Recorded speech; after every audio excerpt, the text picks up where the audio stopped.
and I still kept it 100. Yeah, it's been a long time coming. They ain't cuffing my cloth, they tugging. Putting up numbers, 99 problems, and I still kept it 100. Yeah, who don't play, play, play, play, play, who don't play, play, play, play, play, who don't play, play, play, play, who don't play, play, play, who don't. Long time coming, not gonna battle my mouth from running. Cataracts under my eyes from hustling, going from buying to selling to customers. Run up the business, God is my witness. Turn up the sun up from Monday to Sunday, we maxing our limits. My mind running like Tom Cruise on an action movie. Moving a mission, they say that I'm tripping. I've been told I need a vacation, I'm finessing a visit. First class, my feet up high in the air on business, yeah. On business, hey. Yeah. Hey, welcome to TSR Live. I'm one of your hosts, Tone Capone. Roomies, let's get ready to do this, man. Oh, yes. What up, Roomies? I'm your other co-host, Kiki, Big Kiki, not the little one. And you already know this show is all about you. So I need you in them comments weighing in on everything that we will discuss tonight. And Zach is here. What's happening, y'all? Hey, Zach. What's up, man? I'm feeling good, man. I'm Zach Boog. I'm y'all other co-host, but I am not on set today because I am at the greatest homecoming of all time, the Tennessee State University. And yes, I am a graduate of the illustrious Tennessee State University, class of 2012. What's up, Tigers? How y'all feeling? What's up, Zach? Hey, are we partying tonight, man? I mean, after we finish the show, Nashville is going to light up, isn't it? Yes, Tennessee State homecoming is a national holiday for Nashville. Like the whole city comes out, and it's something for everybody to do. Every spot will be packed. Every spot. Nobody loses during Tennessee State homecoming. Okay, everybody's gonna be outside, and it's a celebration. Tone, you really was supposed to join me. I don't know where you at, but don't worry about it. Now look at that, man. You ain't left ready. early. Now I can't You take ain't that many ready. days off of work, brother. You I got wasn't child ready. support. Okay. You knew I wasn't coming. I see you got your new outfit on. You ready, Zach? That's Okay, a new now. shirt. Okay, that's a We new usually do little the same jacket. 3 shirts every episode. I see a new shirt on you. Okay, that's a new little jacket on you today too. I don't know what you got going on. You better go on that. I see a new little jacket on you. I know I show a Fashion Nova special when I see it. Well, you know, we got a homecoming too over at the Illinois Media School. Shout out to our Let's get into this show, though. Man, let's do it. Let's Roomies, go. I hope you're ready. Let's go ahead and get it. All right, now, tensions are high as Homeland Security and ICE take over U.S. cities. Take a look at this.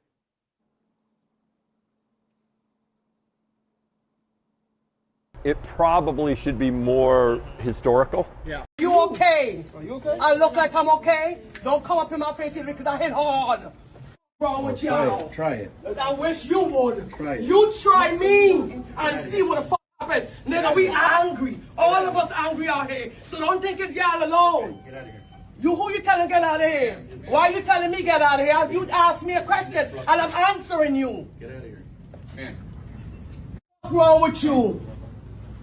Oh, stupid ass. That's why you gotta hide your face. You wanna go to jail? You told me my mother can tell you anything. You want to go to What's wrong with you? You wanna hit me? Hit me! You ain't got me. Nobody's scared of you. Come. I got rings on you. Me and you gonna fight you. That is crazy. Tensions are high. People are very upset right now, and this is just does not even seem real. Seems like something out of a video game. A history book. Yeah, I know, right? Mm-hmm. Join us right now to discuss what's happening here in Chicago and the cities across the U.S. is Chicago activist Tatyana, Najee, and also Johnny Palmadessa. What's happening? How's it going? What's up, Johnny? What's good? Johnny. You know, better, been worse. We're out here. Yeah, we're trying to get everybody loaded up on the screen, but thank you guys both for joining the show tonight. I know you've been busy, boots on the ground, and Tatyana, you allegedly had pepper bullets shot at you in Broadview, Illinois. Can you tell us what happened while you were out there? Yeah. So can you guys hear me? Yep. Okay, cool. Yeah, in Broadview, at the time they didn't have the barricade and fences up that they did. So we were kind of like across the street protesting on public property. And they had snipers that were like on top of the building.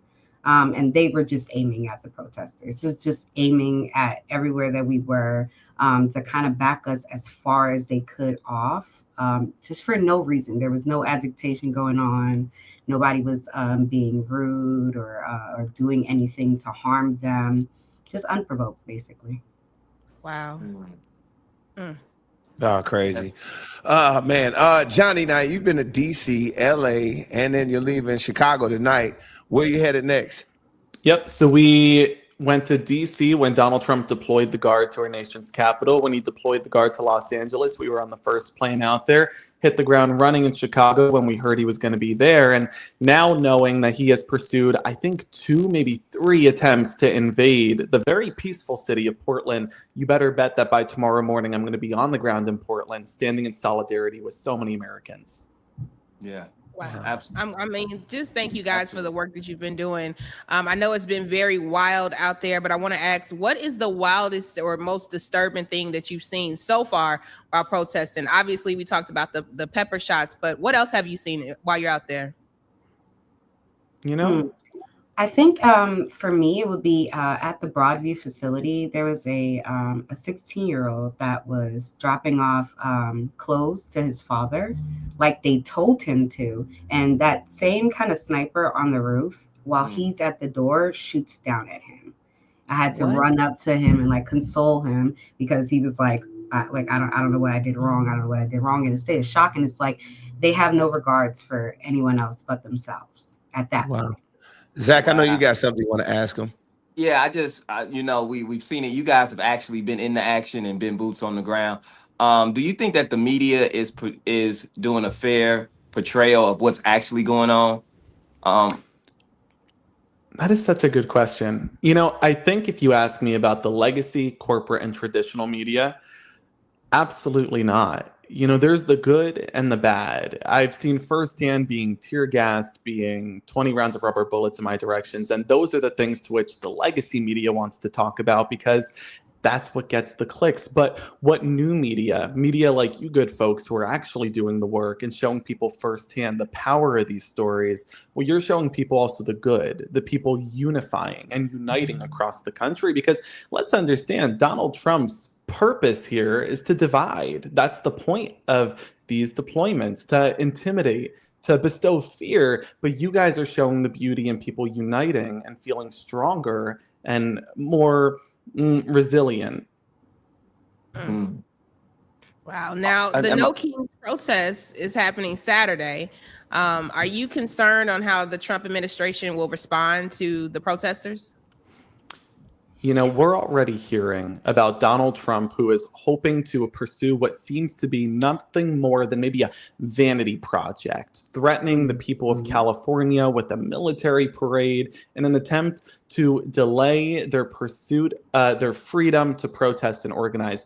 Clearly, he's rattled, but I'm not rattled because the people have proven time and again that we know how to peacefully protest. We know how to make our voices heard, have some fun along the way, of course, and then also turn out for a good time and fight for our nation in a very unified capacity. I think that Donald Trump is more scared of us than we are of him. Wow. Now, honestly, go ahead, Tatyana, go ahead.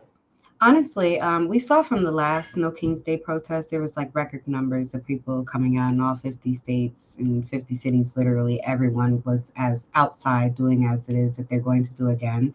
And so I think when the people do come together, there's power in that. That might be the only thing that does break through the news and break through the media and everything that's like putting a shield in between. Seeing so many people at one time doing the same thing, posting it, showing it, putting it everywhere, that's what'll actually show what's really happening in our country specifically. Now, all right, to the Roomies, I want to ask this question real quick though. To the Roomies, you got to let everybody know what's actually really what you feel. So you both can answer this. What's at stake in the streets? What in these U.S. cities? What's really at stake? Yeah, look, our rights. We've seen simple. 1 second. I'm sorry, Johnny. It really is just our rights that are being infringed upon on a daily basis. So freedom of speech, freedom to protest, just everyday citizens and everyday Americans walking outside feeling scared. These things are actively infringing upon our rights every single day. So at stake is things that have been fought for in this country and progression that we've wanted in this country for so long. It means so much every single day moving forward. Yeah, we have been out there on the front lines, Tatyana and I, standing in solidarity together. And we have heard from so many folks who are out there for various reasons, whether it be their right to choose on the line, whether it be their right to unionize on the line, from the union workers in the suburbs of Chicago to the religious leaders that march down Michigan Avenue. Everybody has a stake in this battle. And it's very important that folks continue standing in a very unified manner, to which I think I speak for Tatyana and I both when I say it's really inspiring to see on the ground. So hopefully we see more of that on the 18th. Yeah. How would you tell people to join the fight? Like if they're just now hearing about this and they want to get involved in their communities and protest, what's the best way to get involved? I would say find your local organizations. There are bunch of them everywhere. I would say for like the No Kings Day protest, like hands off in all 50 states. I believe you can look up literally No Kings Day and it will show you different events that are happening in your area. If there are protests that are happening in your area, some of these organizations have like text lines where they'll text you when events are happening or when things are happening in which they need people to come out in the masses. That's easier ways to get involved. Reposting videos. If you see protests that are happening online, make sure that you guys are reposting it, talking about it. Tell people around you and in your community, hey, these things are happening. We need to be aware, because the more people that are aware to what is happening, the more people will understand the dynamic and the extensity at which it is right now. Yeah. Absolutely. Now, Johnny, you've turned into a boots on the ground journalist. But what came first for you? Was it journalism or activism? Sure. So, my mama had raised me on the idea that we were put on this planet to do good. And so that's my goal in life, to do good in some way, shape, or form, to ensure that I'm uplifting those around me, not just myself. And, when I saw this administration, because I'll be honest with you, in a different world, I'm working on Kamala Harris's administration. In this world, I see those coming after my sister's right to choose. I see those at the top seeking to undermine my uncle's right to unionize. I see those who want to overthrow my right to marriage equality. And that leaves me feeling with an obligation that I got to be doing good, and I got to be living up to that promise I made my mama when I told her, yeah, Ma, I am going to do some good in life. This is the goal. Look, we see these folks on the ground from all different walks of life, different creeds and backgrounds, races, religions, and so be it, coming together from all sides of this nation and unifying against Donald Trump and this radical administration's attempts to undermine our fundamental freedoms. So everybody has a stake in this race, and that leaves me feeling with the obligation to do more, which I want to pass that over to Tatyana as well, because Tatyana has really been on the ground here as well. I'll tell you what, we were on the ground at the front lines in Chicago, and Tatyana gets back from meeting with our vice president. And I want to pass this over to you because this is such a phenomenally inspiring story. Oh, I mean, I run to see what's happening because I really want to document. I really want people to see it. And I know if I have a platform, I want to use it. So I went to see Vice President Kamala Harris's book tour. Amazing woman. She spoke out. She specified that Chicago is ground zero, and it means a lot what's happening here right now, and that we need to be aware and stay together in community. And I had on 5-inch platform boots and then ran over to that protest, and my feet was killing me. But I was happy that I was there because there was a woman that was there dressed in an all handsmade outfit. And I made sure that I documented that because things like that are important to see what's happening. And that's so cool. It's on the screen right there. These things are important to see because that sends a message. Just sitting there, being quiet, to women all around the country, that sends a message. And so even though my feet was hurting, it was still work that needed to be done. I wanted to make sure I was able to get that and get it out so that people could see things like that. Love it. Love it. Man, thank you both for joining us tonight and just continue to fight. And we're going to definitely stay locked in with you guys and have to have you back soon.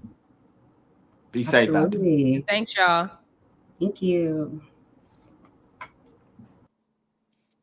Yeah, it was important to have them on the show. And shout out to the roomies weighing in the comments. Somebody said, I don't know how ICE can actually sleep knowing the trauma that they're causing. So shout out to Scorpion Beauty, one of the roomies checking in. But fellas, let's take it on to another turn, which is crazy. Twitch CEO Dan Clancy recently broke down his streaming Mount Rushmore and left out Kai Cenat and iShowSpeed. Take a look at this.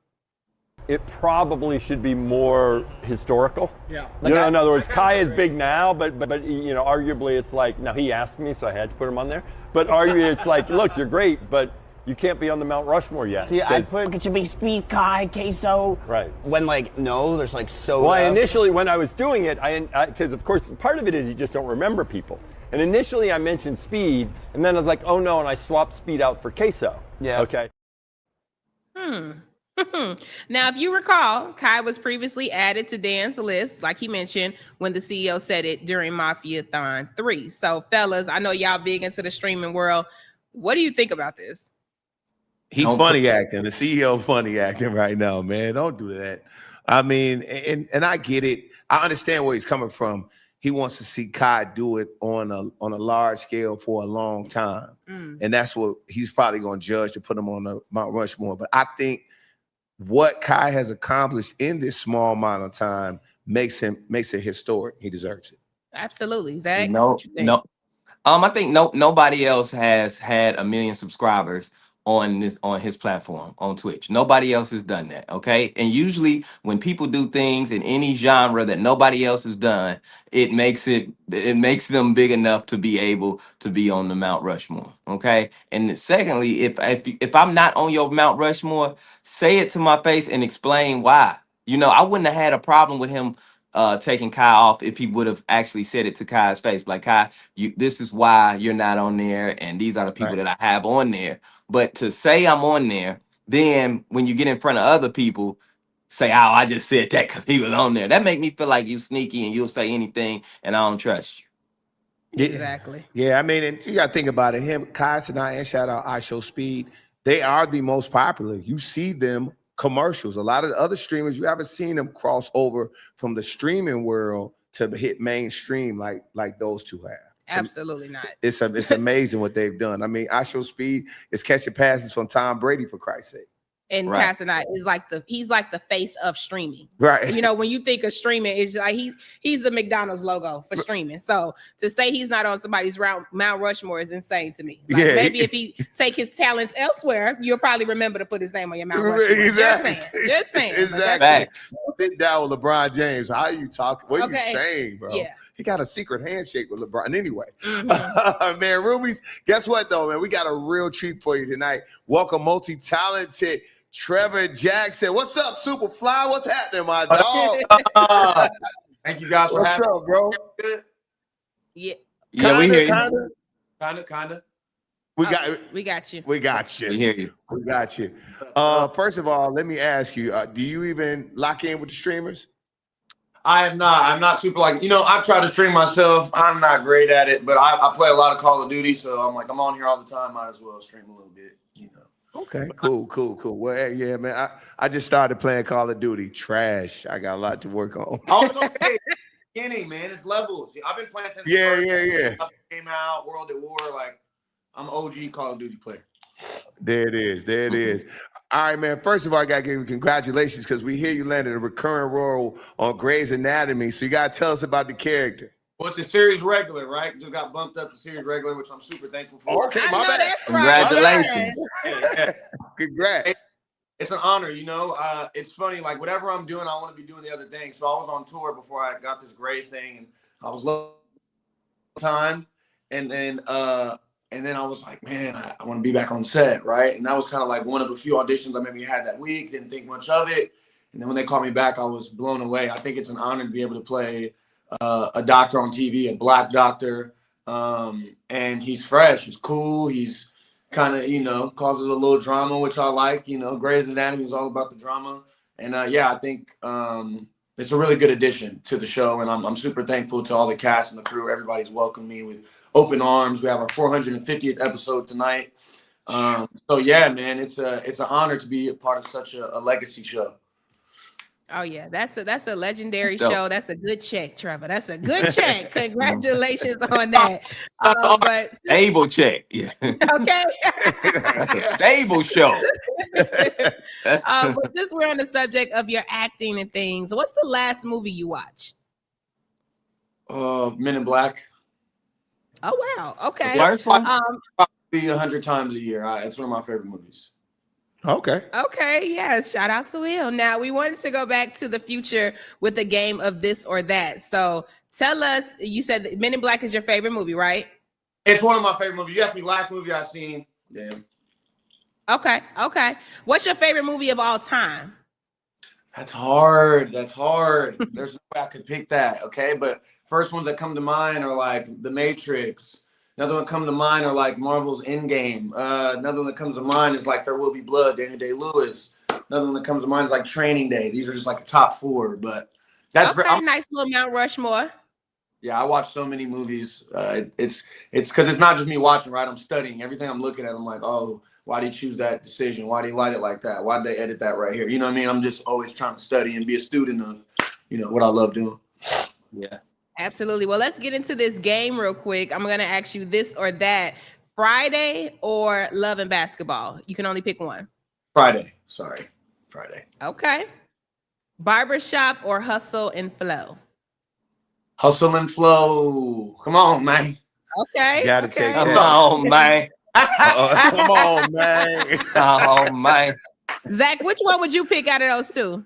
Oh, man. I'm going to go ahead, go hustle and flow, man. Terrence Howard has entered the chat. Yeah. Anyway. Okay, what My about God. this one, Trevor? Drumline or Stomp the Yard? Now that's a hard one. See? That Ah. hard one. I'm gonna go Drumline, but it's only by this much, okay? Only by No, you gotta go. You gotta go Drumline, man. Ain't no way I'm selling crack to dance. I'm gonna tell y'all that right now. Wait. They was selling crack to dance. Yeah.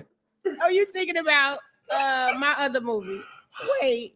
No, that was Stuff the Yard where they was selling crack to dance. He was selling crack. I don't know if that's the right. I don't know remember if that you mixing up your genres. What you got going on? I'm going Drumline. Shout out to my brother Jason Weaver. He was in there. Shout out to that. Okay, how about this one? Let's go. It's Halloween time. So Chucky or Scream? What am I more scared of, or what do I like more? Which one would you like more? I like Chucky. I think it's crazy that this little dog's effing everybody up. I'm just like, he must. His aura is. In. Now I need to know which one you more scared of. Probably Chucky. Okay. Yeah. But I also feel like I can beat Chucky up. Like I watch it, it's like funny to me a little bit. So I feel like I just like, pun him out. All right, now we gotta ask, since you're a big movie buff, all right, and of course you're studying when you're watching, who would you cast as your dream love interest? Oh, this is just acting, it's platonic. Oh, I see you ask me questions like this, and then as soon as we get off, I'm gonna think of 20 other people I could have said. Right. Man, you know who I like? I like Zoe Saldana a lot. I think she could body some stuff.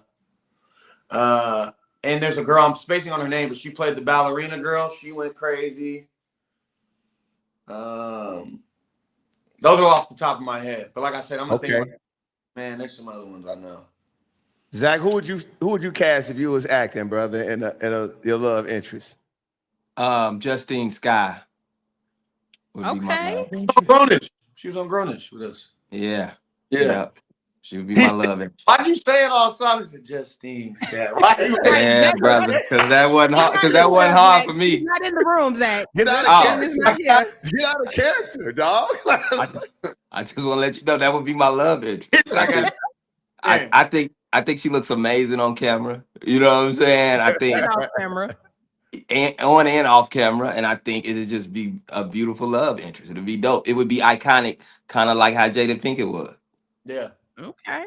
Manifest, brother. Manifest. Come on now.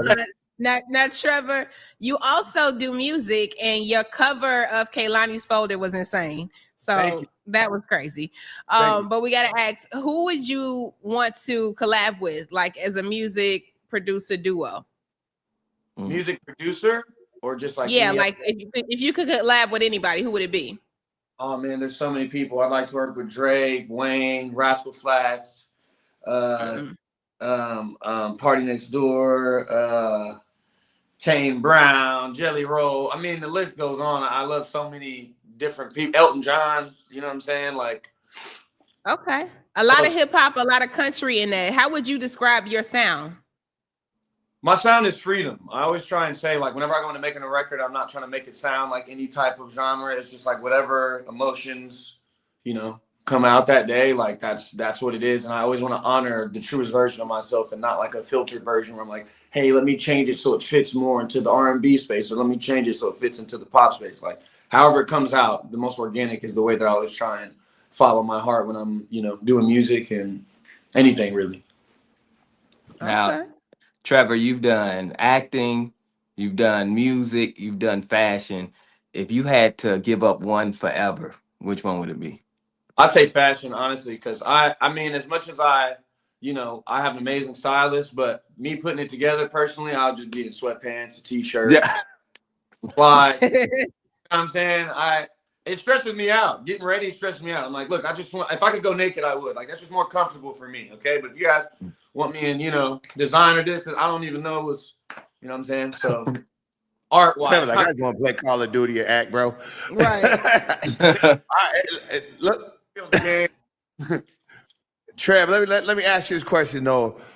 Back on the music thing, Jermaine Dupri, he just mentioned, he was like, when an artist finds something that they're good at, they really shouldn't jump around to other genres. They should really kind of stay with what the people like. You agree with that or no? No, that's called living a life of pure misery. Anything I do in life will be because I enjoy doing it, and it's not for the pleasing of anyone else. And I want people to live that way. You know, a lot of people will get a job and stay in a job for 20 years that they hate because they feel like, hey, this is like good for, you know, I plan on being happy in my life. And that has become a priority that I felt like I didn't hold myself to for a long time. And then I reached a space where I was like, I can do both. I can do the things I, say I want to do and also make it fit a life that I enjoy living. And for me, the most beautiful thing is being free to create anything I want to create and not feel like I'm stuck in a prison that I essentially created for myself by being like, hey, this is what people want, so I guess I just got to do this. But really, my heart's saying, go over there and do this. I could never live that way. You know what I mean? Okay, fair. Now, any other projects you want the Roomies to know about? Want to get you support, man? I just dropped an EP called I Love You. It's the first part of a 3-part series to my album that's coming out at the end of this year. It's a breakup album. It's the most emotional, most vulnerable I've ever been. I remember playing it for my dad, and he was crying over the phone, and he was just like, you know, I'm sorry, son, that you went through all of this pain. He's like, but this is your opus. Like, this is the best music you've ever made. And it was like that. This album was not only attached to my heartbreak, but it was a time where I was really low in life. I tore my Achilles 2 weeks after. I had back pain. I had stomach pain. I was just kind of in the lowest point I've ever been in my life. And so this album also represents the continuing on. Like, even though stuff gets hard, there's so much beauty on the other side of it. And the person I am today, where I am mentally, physically, I would do all of it 1 billion times again. And so it's kind of just trusting God in those moments where it gets really, really difficult. I want people to hold on to that when they hear this project, because you hear the pain, you hear all of the other stuff, but music has always been proof that nothing stays bad and everything is happening for you and not to you. So I'm really, really thankful for that revelation. And this album is an example of that. So I hope you guys enjoy it. Check it out. Yeah. Definitely. There it is. There it is.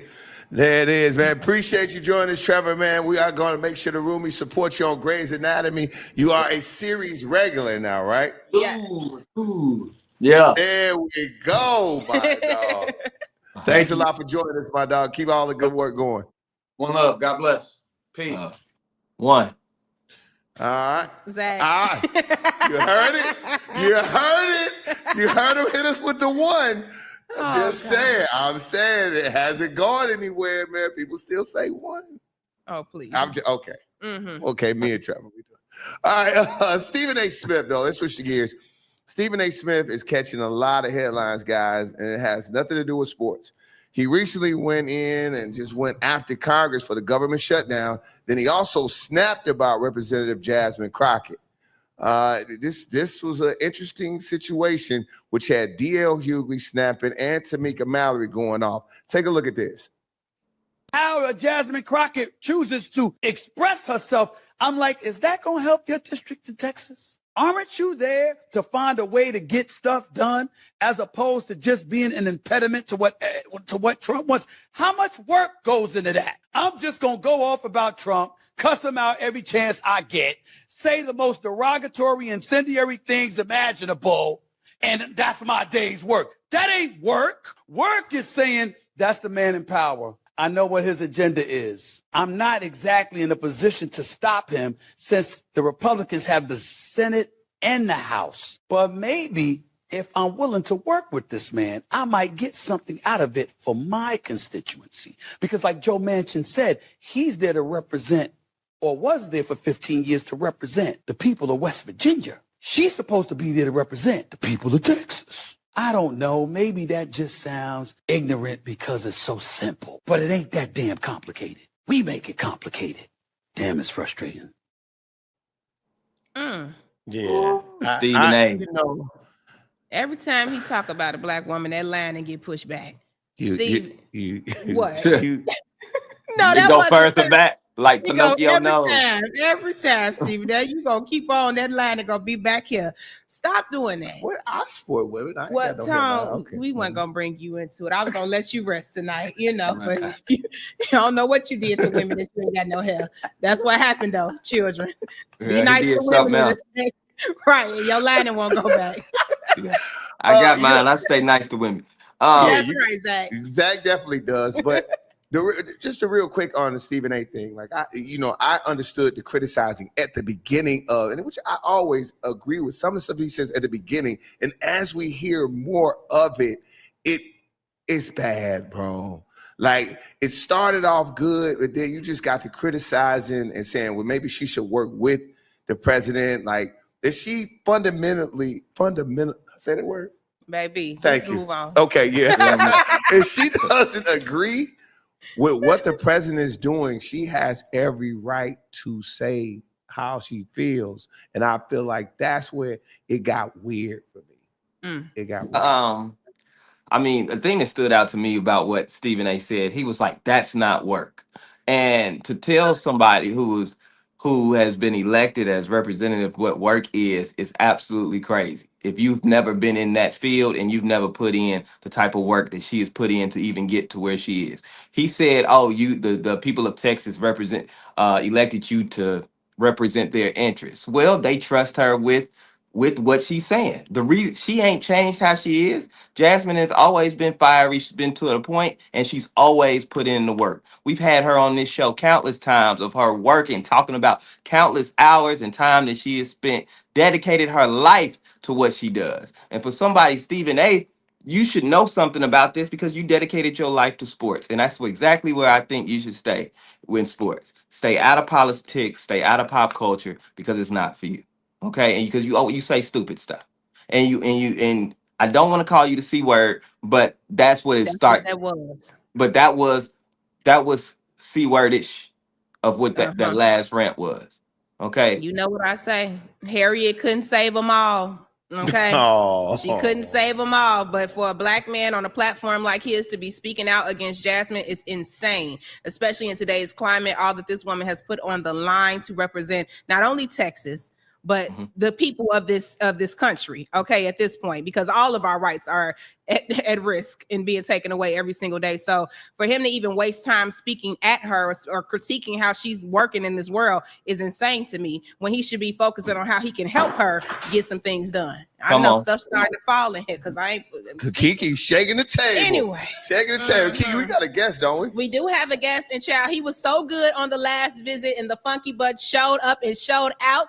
I am excited to bring him back. Okay, Roomies, please welcome the highly educated and very funny tea server, Funky Dineva. Hey, Funky. And listen, we ain't even getting in no introduction because I don't effed around and got mad listening to this last story. Let me tell y'all something about that hairline of that doggone Muppet, that big nose Muppet with that hairline pushed back from here to goddamn Afghanistan. Let me tell you something. You might not say the word, and I don't work for the Shade Room, so I can say what the hell I want to say. He is a damn coon. And I'm going to tell you something. He's sitting over there tap dancing and being a coon for white folks because he want to be a white man so bad. Look at his hairline. You know how when white men go bald, they get that little table skirt around the side. They don't want to just shave it all off. He got the same thing going on, just in the Negro format. And I'm going to take it a step further. You got so much to say about Jasmine Crockett, but your daughter ain't far off from her, because I watch how sass-mouth your daughter gets on your show, and she's a sassy little firecracker too. And I'm not saying that in a negative light. I'm not saying nothing to say nothing negative about his daughter, but that is the spirit of Black women. They're oftentimes vocal. They have a lot of passion. They have a lot of emotion behind what they're saying. And Stephen A. Smith, how would you feel if that sassy ass daughter of yours got into a position of leadership and another grown ass, big nose, hairline pushback from here to damn Zimbabwe got on a platform as big as yours and said what you had to say about somebody like Jasmine Crockett, who is using her platform to do the doggone work? Stephen A. Smith, as far as I'm concerned, you ain't even good on speaking on sports. Like LeBron said, always talking about some sports your ass ain't never even played. And then you want to get on here and come for this sister. I do not mind Black people having differences of opinion. We don't have to all vote the same. Black people are not all a monolith, but I question the intentionality behind some of the shit that comes out of Stephen A. Smith's mouth. Stephen A. Smith strikes me as one of those Black people. I'm gonna be very honest. Stephen A. Smith don't believe half the shit that come out of his mouth. What Stephen A. Smith believes is that nice paycheck that he gets, and the more that he panders and tap dances to a certain demographic of the population, the bigger that check gets. And he is one of those Negroes that said, forget everybody else, I'ma get mine. And every time he gets off stage, them good old white folks pat him on the back, and it makes him feel good. The same way they do Tucker Carlson, Bill O'Reilly, and Megyn Kelly, all of which don't believe half of that shit that come out their damn mouth. The only difference between them and Stephen A. Smith is that when they get through pandering to those crazies, they're going to still have a community to go to. Stephen A. Smith, when these white folks is done with your ass, and when they chew you up and spit you out, you ain't gonna have nowhere else to land, my brother, because we not gonna have you. You and whatever little piece of hair you got left. Now, what y'all saying? What's going on, Tom? What's going on, Zach? Hey, what's up? What's up, Funky?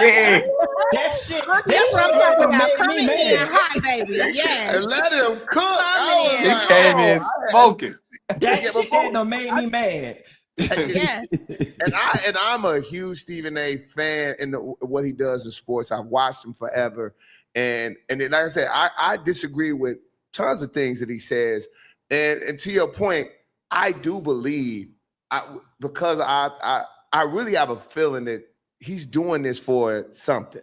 It's something on the back end, because he's smart enough to know that back half of that conversation. It's okay to disagree with how someone's like, I don't think she's handling it by maybe the way Jasmine Crockett is speaking. He feels that.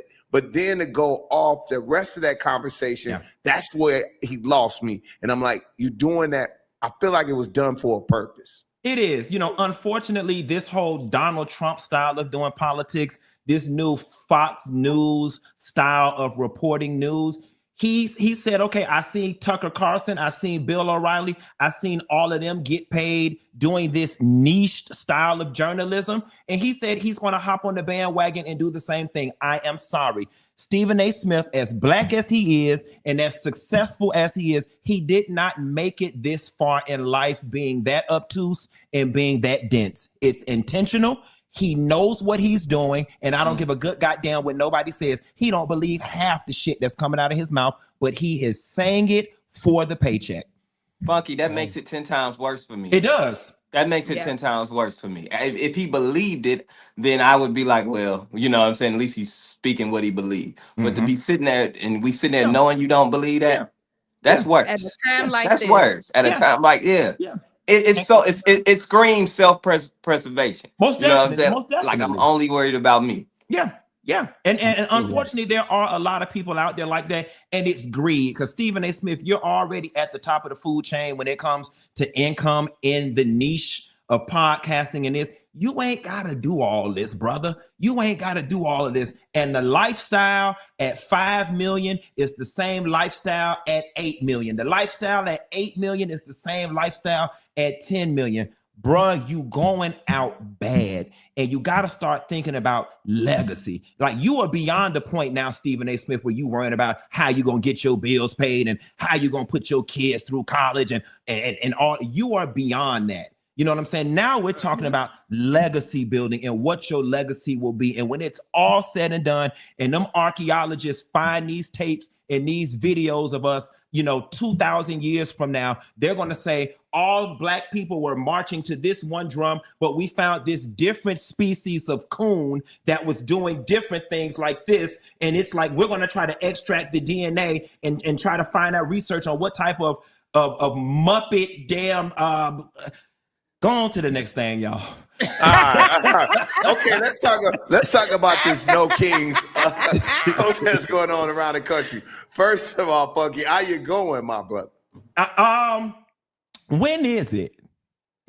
It's Saturday, and we need you down there, Funky. Nah, bitch, I'm going to Miami. I'll be on Miami Beach in somebody's 5-star resort, but I will make sure to talk about it on my show come Monday morning. But y'all could go down and see, somebody got to live to tell about this shit. All right. And I purposely do not put myself in situations to be mass shot by anybody. So no, I will be at the Eden Rock or the Fountain Blue this weekend, but I will have my phone on so y'all can call me or bring me back on Monday. I won't be there. I love the honesty. We know you ain't gonna be down there marching. Child, I ain't gonna be down there either. But yeah, Tone and Zach, are y'all going? Somebody got to be down there to live. Zach, you going, right? Zach, you going? Yes, you homecoming, right? He at Tennessee State homecoming, Funky. He ain't going nowhere. Tone, you going? Funky, I got kids, and I'm gonna be with my babies watching volleyball. I understand. But I'm gonna support though. That is what I'm gonna do. For sure. I'm gonna support. You asked me to donate some. I'm the donate. I'm the one you asked to pay for something. I'm with you. I'm with you. All right, now how about this now? Since we're on politics, I'm gonna say some names, and you give us the first thought that comes to your mind when I say these names. Mm-hmm. Kamala Harris.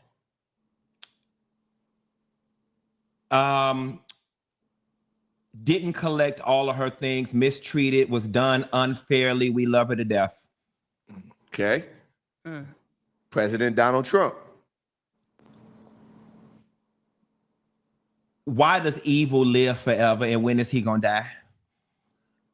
All right. Hakeem Jeffries. He all right. Okay. Gavin Newsom. We love Gavin for president. And even though he done did some shaky stuff that we, have to question, what politician hasn't, but we are in a space where we need to run a good looking white man that reminds us of JFK. And Gavin Newsom is the closest thing we've got to it at this point. Okay. All right. What about, did you say ICE and Homeland Security? Oh, I missed that one. What about ICE? Modern day KKK. Man, that's interesting. You ain't wrong. Yeah, you ain't wrong. Keisha Lance-Bottoms. Keisha, that's our girl. That's Keisha, Atlanta's finest. We love her. Wasn't given a fair chance. Her term in Atlanta was riddled with Black Lives Matter and COVID and a whole lot of stuff, and she's got unfairly persecuted for some of those things that were outside of her control. But we love Keisha Lance-Bottoms. Absolutely. Barack Obama. Yeah, that's my favorite.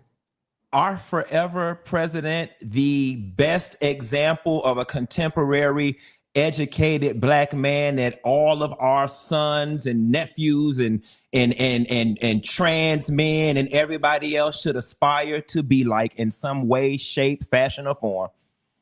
Period. Now, Funky, I want you to stick around for this next story because I know you got thoughts on this. Social media has been on fire since news broke about Wendy and her husband, Happy Eddie Child, getting arrested for insurance fraud. Now, it looks like things are falling down like dominoes because Bravo has pulled the premiere episode of Wife Swap, Real Housewives Edition that Wendy was featured in. Also, Wendy has resigned as a professor from Wesleyan University. And word on the street, Bravo has already turned the cameras back on, as they should, to juice up the latest developments. What are your thoughts on this whole thing with Wendy, Funky? We got 2 idiots for the price of 1.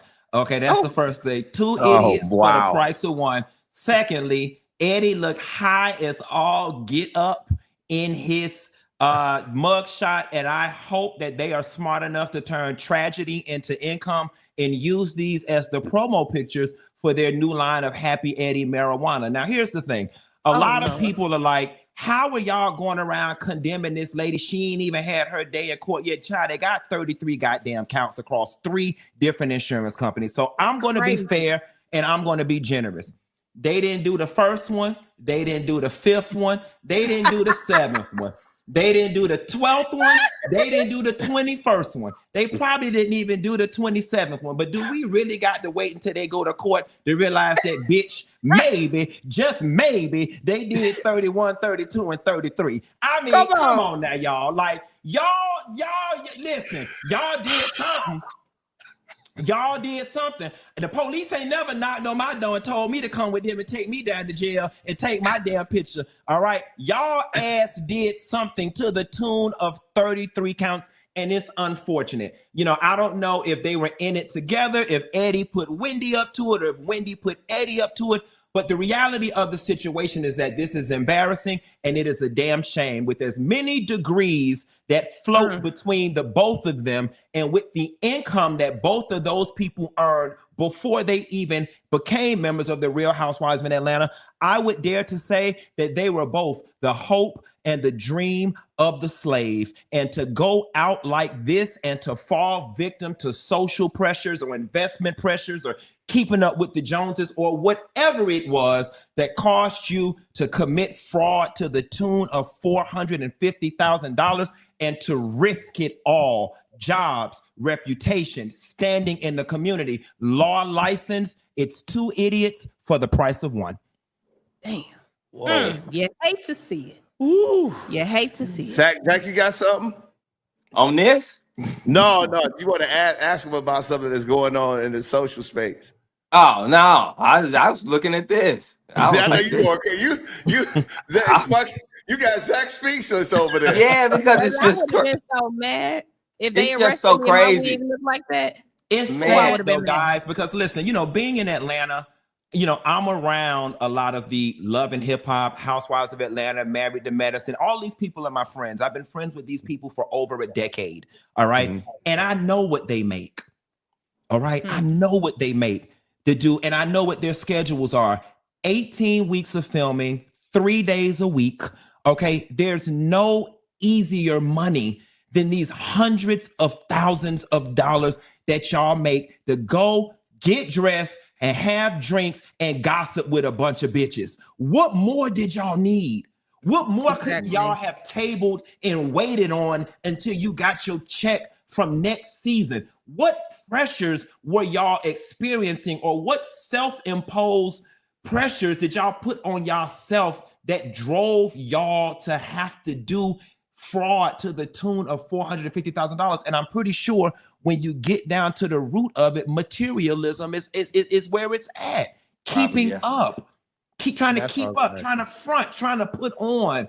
It's not worth it. And if I am going to risk everything, all right, you know, no shade to regular working class people, but when you start playing at the income levels that which Wendy and Eddie play at, $450,000 is not a lot of money for them to come by in the grand scheme of things. What did y'all have going on that y'all just couldn't have waited another year to stack y'all money to get the 450. Yeah, right. I hear what you're saying. You're right on. Now we saw a lot of stuff. Kim Kardashian came out funky with these panties that had fake hair on it. What this can't be going back to the 70s now, funky. This ain't. What'd you think about that? Because that kind of took over social media for a hot minute. You know, I think it's very nasty because anybody who's a good steward of history would know that back in the medieval times that women used to paste hair on their genital regions to cover up syphilis, pustules, bumps, and other STDs. So when I see these panties, it took me back in history to the days when women had to paste hair on their private parts to cover up disease. You know, there's a trend going on in 2025. Some people like hair down there, some people don't. I think it's a little cringy. You know what I'm saying? Now, don't get me wrong. I'm not. I don't play in that pond. I mean, Tone is that. What do y'all think about it? You get your lady home and she come out with these furry, panties on down there. What's going through y'all head?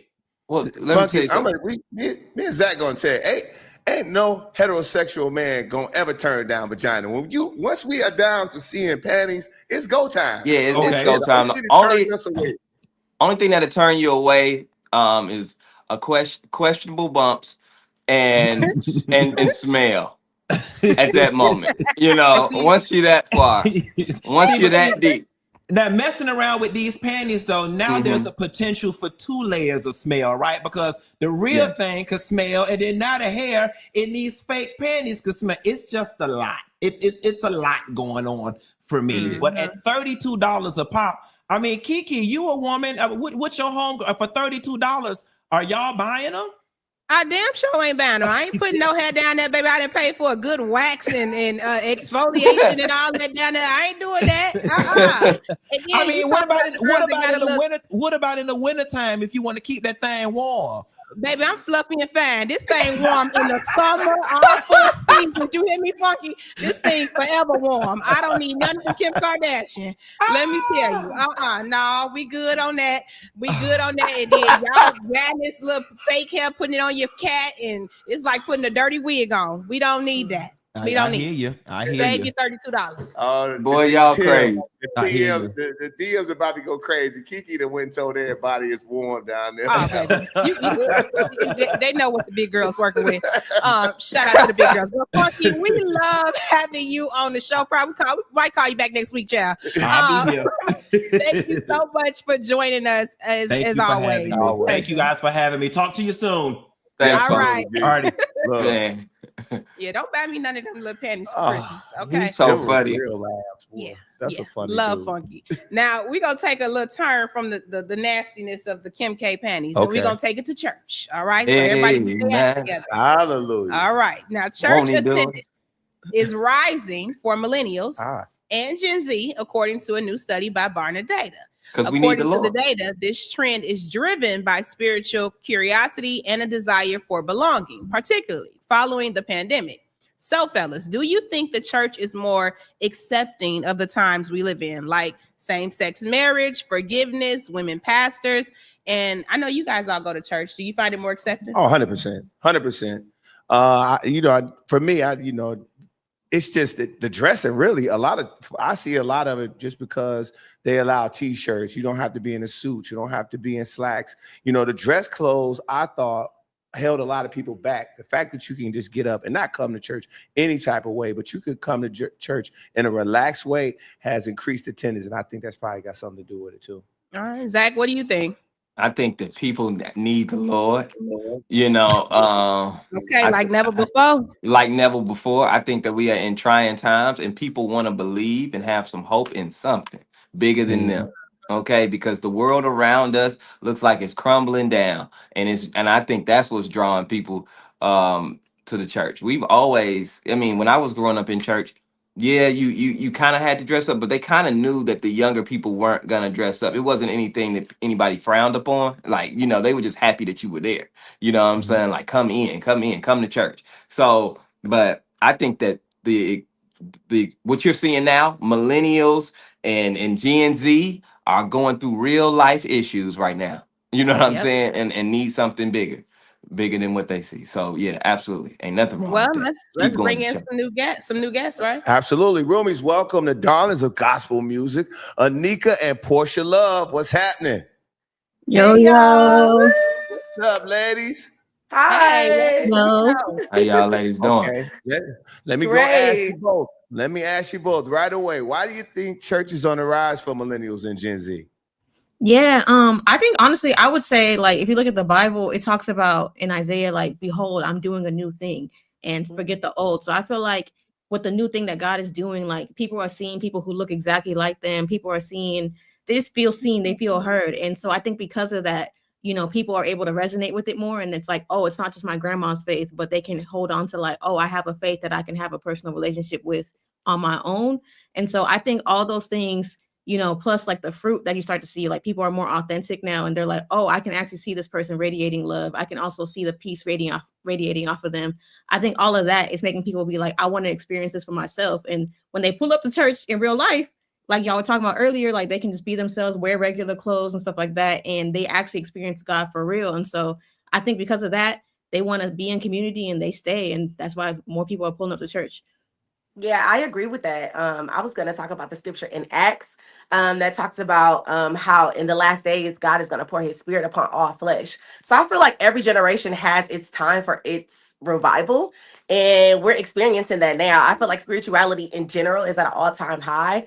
And a lot of myths, a lot of lies, a lot of misunderstandings about Christianity as a whole is being brought to the surface and being debunked, and people get to make the decision themselves. So it's like, oh, okay, I didn't know I could serve God and wear jeans. I didn't know I could go to the church and like have my fitty cap on or whatever. I feel like the times are changing and a lot of truth is being brought forward and people are interested about Jesus. So yeah.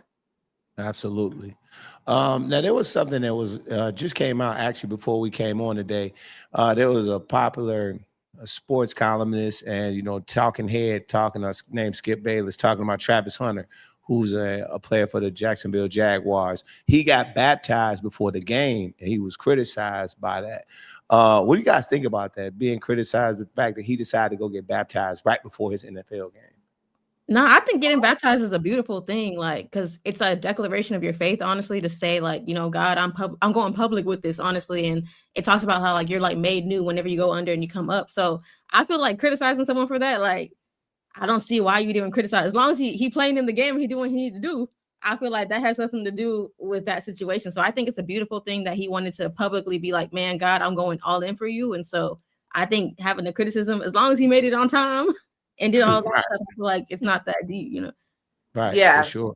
I agree. I feel like, when the Bible tells us that if the world hated you, just know that it hated me first, right? So when we as believers are being judged or, just being talked about or just because we're breathing, it's like, oh, you shouldn't do that. Or, oh, you da-da-da-da, whatever, like just being criticized. That's a reflection of, oh, the Lord said that this was going to happen. Like, okay, why are y'all mad that he getting baptized? Like, why does that concern you? Why is that? If it was anybody that wasn't a celebrity, people probably wouldn't care. But because he, has the gift of influence, all eyes are on him. But I feel like if that's what he wants to do with his life, we should celebrate that. Absolutely. Yep. Now, and speaking of celebration, I got to say congratulations to you both on your latest project. Good news, no gossip. How did the two of y'all link up? So funny story. Yeah, Porsha can tell more about it. It was actually because of Twitter, now it's X or whatever. But actually, we linked up 10 years ago on Twitter. So if you want to tell the story. Yes, so I wasn't raised in church. I'm an East Side girl from Detroit, Michigan. Okay, so when God saved me, I didn't know that Christian rap was a thing until I discovered it on Tumblr. I'm telling my age, but I discovered it on Tumblr. You know what I'm saying? So I was like, oh, this is a whole community. Like, let me, dive more into this. And I wanted to find women who rapped because I used to rap for the world, but then I knew I couldn't do that. Now I was like, okay, I'm just going to completely give up rap. But I discovered Christian rap, but I wanted to find more women that were doing what I was doing. So I just searched up female Christian rappers and I found Anike. And so I just hit her up and I was like, oh, I would love to work with you. I love your sound, da da da da da. And then years later, it just formed a friendship that we still have to this day. So shout out to all of the internet friends. All the friends you meet on social media. You never know how it might change your life. But yeah, that's how it started. Okay, shout out to the Roomies tapping in with the project too. And what's your favorite song on the project that you guys put together? Yeah, I think I would say lyrically, I love God Is With Her. So I like that one because of the verse. So on my verse, it's actually like a double entendre. And so I'm like doing a roll call of all the characters from the Proud family. But then at the same time, it's also a verse talking about how like I'm going all in for God and how I had to change my ways. And it's just hyping up the girls, being like, hey man, don't worry about what's coming on in life. Like, don't worry about any problems. Don't have no fear. Like, if God is with you, you ain't gonna fail. And it's also another reference of like that Bible story is talking about a land, like a territory. Like, if God is with your land, y'all gonna be all right. So I think I just really love it. It's really powerful. It's reminding you, like, if God is with you, you're gonna be straight. Come on. Retweet. Right. Yes, Zach, I literally was gonna say that song. Zach's a preacher kid. He a PK. So Zach, I know we got to jump in here. Yeah, who's on y'all's list to collaborate with? Oh, I would love to collaborate with Uncle Kirk. Yes, you know what I'm saying? Uncle Kirk, if you watching this, hear my line. Definitely would love to collab with like a Kiara Shear, any of the Shears. I'm kind of biased with them being from Detroit. Yeah, CeCe Winans. Yeah, I definitely want to get more on the gospel, like heavy gospel side. I would love to collab with some of the legends for sure. That's a strong list. That's a strong list. Strong list. Yes. Now, Anike, why was it important for you to change your name? And what does your old name mean? Yeah, so my old name used to be Wande. That's what I went through my whole life. Everybody in college know me by that. But I actually changed it because I felt led by God to change my name. And that's honestly how I got to where I am today, by listening to God, even whenever things don't make sense. And so my old name Wande used to mean, the full name was Yewande, and it meant the mother has come. It's a Yoruba name from Nigeria. And it's basically a representation of reincarnation. And so I never really thought that much of it because literally it's been my name. But I felt like God brought it to my attention, like, hey, you know, you're a Christian, reincarnation don't kind of really align with Christianity. And I felt like he just told me just to let it go. And so I changed my name to Anike, which is a hyphen of my new middle name, which is Ireoluwa Anike, which means the goodness of God. We have something to care for, and we have something to cherish. And so I feel like it's honestly God speaking to me, just reminding me, like, everywhere I go, to be a reflection of the goodness of God everywhere I go, and also to remind myself like of my worth, and to know that like I'm cherished by God, I'm loved by God everywhere I go. So don't let people be treating me any type of way. And so yeah, that's like why I felt led to change it. It definitely seemed crazy at the time because it's like, dang, you spent all this time building this brand and then you about to switch it. But you know, God is even reminding me, like, you know, even with that verse I shared at the beginning, like he's doing a new thing. So like, don't even stress about what you built up, because if I truly trust him, then he can do something new with the new era. Come on, that's a word. That's a clock it moment right there. And while we doing that, let's play a game real quick of clock it or not. Okay, so when it comes to going to church in leggings and crop tops, is that a clock it or not? See, the leggings, you can get over leggings, but the crop top. Yeah, I feel like I'm kind of on the side. I'm sorry, go ahead. What'd you say, sis? No, I was just repeating her. She said leave the crop top at home, but the leggings are okay. It depends on your level of thickness, honestly. Now that is discrimination of what the Lord created. The Lord created everybody. I don't need none of that. I'm trying to praise God. No, keep that sister covered up with a long shirt, sister, please. Well, and the brother shouldn't come with sweatpants neither. Okay, so we got to make it equal for everybody. No, I don't wear sweats in church. Okay, good. I feel like as long as I feel like, my personal opinion, I feel like how long have you been going to the church? You know what I'm saying? Like, because like I said, I wasn't raised in church. So when I first started going, I didn't wear things that, like, now I look back and I'm embarrassed. Okay, like, girl, I can't believe you had that all, you know, but it's like, just get in there. You know, just get in there, let the Holy Spirit work on your heart. Then it's like, okay, you know, then the Lord will convict you about what you're wearing. But initially, no, absolutely not. I wouldn't. Would you wear it to court? No. If you want to wear it to court, don't wear it to church. That's a good one. Ooh, okay. That's good. I can't wait to hear y'all answer about this one. Clock it or not, dating church musicians. See, wait a minute, y'all got why in the church now? I don't know. They're not helping themselves. I feel like they just keep the reputation. It's like, dang, man, like all of y'all just keep catching these L's. Like, Somebody, Yeah. need the faithful men to pull up. Yeah. So It depends. I'm going to say clock it. We're married. You know what I'm saying? Both of us are married, you know, so the Lord bless us with amazing husbands, period. But I would say, you know, follow your discernment. Is he serving the Lord? I will say though, if you marry a church musician, just be prepared to be in church all the time. Rehearsals, services, travel. Yeah. So, they say you can't leave him alone in the church. You got to be there at all the services. Oh, then you need to leave him alone. If you following him like you following Christ, sister, leave that man, girl. Leave him. Don't have to leave him. That's hilarious. Roomies, I want to know what you think about it too. Please drop in the comments. Is that a clock it or not when it comes to dating church musicians? Because they do get a bad rap. They do. Yes. Yeah. I have bad ones. Zach played the saxophone in church, so he got a bad rap. I didn't play it in church. I did play it. No, I got a bad rap for being just being a PK. Why is it that PKs get bad raps? The standard. Yeah. I think it's a thing too of like, if you're used to being sheltered your whole life, sometimes you have like a wilding out phase. And so most people just associate PKs with their wilding out phase of like, oh yeah, they're not trying to be holy. They trying to just be disassociated. Yeah. PKs do have the reputation of being sheltered, but I wasn't. Yeah. My best friend is a PK, and it's just seeing it from experience. I feel like y'all just have people hold y'all to a higher standard, not understanding like, oh, you're human. Like, oh, you need the same grace. Oh, you're going to have your own trials. Oh, you're not your parents. You know, so I feel like the standard is OD high. I wouldn't want it, you know, but it's just, it's unrealistic. It's like, Low-key, your kids don't have that standard portion when I think about it, because as Christian rappers, people be holding us to like pastor standards. So now it's like even our kids, they're gonna be like, ain't your mama a whole Christian rapper? So it's crazy. Why you at that NBA YoungBoy concert? Your mom.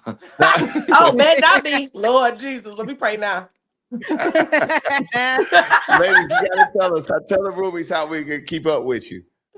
Yeah, you can keep up with me online at Anike, Anike. It's Anike.net or social media or Spotify, all of that. So that's how you keep up with me.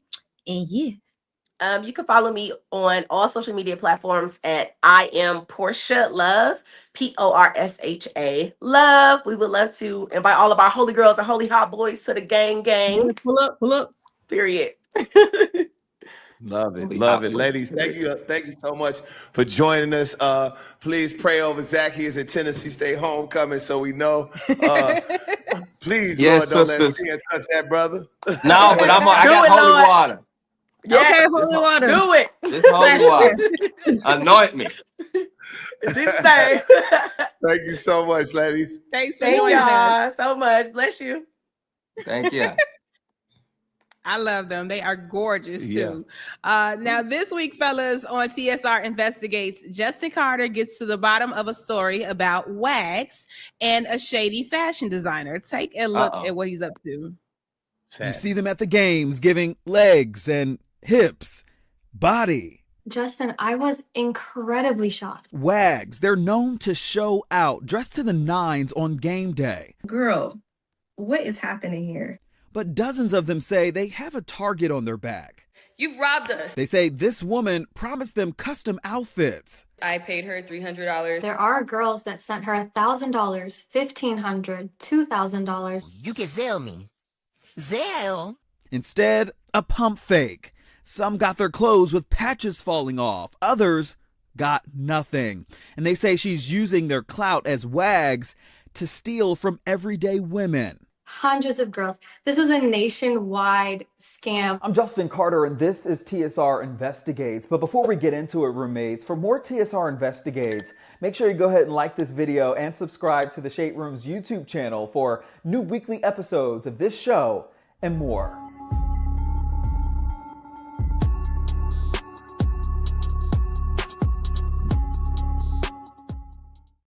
This lady taking them people money, child. They just trying to represent they men at the games. Oh, man. So I had no clue what a wag was. Oh yeah, wives and girlfriends of NFL players.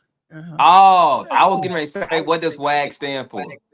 Wives and girlfriends. Didn't know. Yep.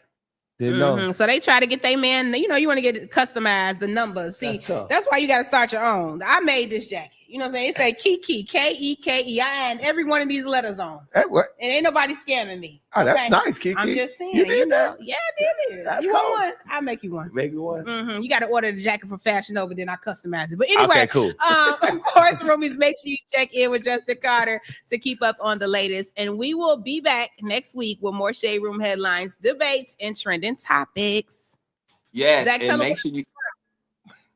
make sure you follow the YouTube, the Shade Room's YouTube channel, so you can stay up to date to all the shows that are on the YouTube channel, man, and stay locked in. And never miss it. All right, guys. Until next week, remember, represent the culture with excellence. Woo, woo. Woo, woo. Have fun.